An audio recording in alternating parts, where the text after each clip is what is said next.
এরপর প্রশ্ন হলো, কিয়ামতের আগের দিন যাদের মৃত্যু হবে তাদের কবরের আযাব কিভাবে নির্ধারণ করা হবে?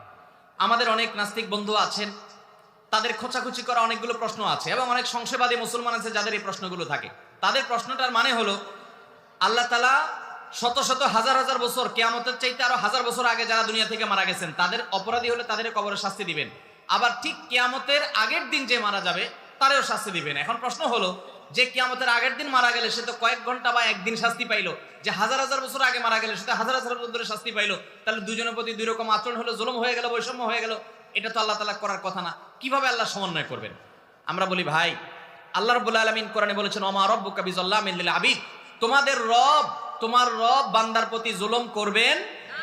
অতএব আল্লাহ তাআলা কিভাবে ইনসাফ করবেন সেটা নিয়ে তোমার চিন্তা না করলেও, একজনকে আপনি 10টা কিল দিবেন, কিল বুঝেন তো, 10টা কিল, 10টা ঘুষি দিবেন একজনকে, এই ঘুষিগুলা দিবেন হলো 100 টাকা ওজনের, 100 টাকা ওজনের 10টা ঘুষি দিবেন আস্তে আস্তে। আরেকজনকে একটা ঘুষি দিবেন 100 টাকা ওজনের, আরেকজনকে একটা ছুটিক দিবেন, ঘুষি দিবেন 10 কেজি ওজনের। তাহলে একজনকে একটা দিয়া আরেকজনকে 10টা দিয়া সমান সমান হতে পারে কি পারে না?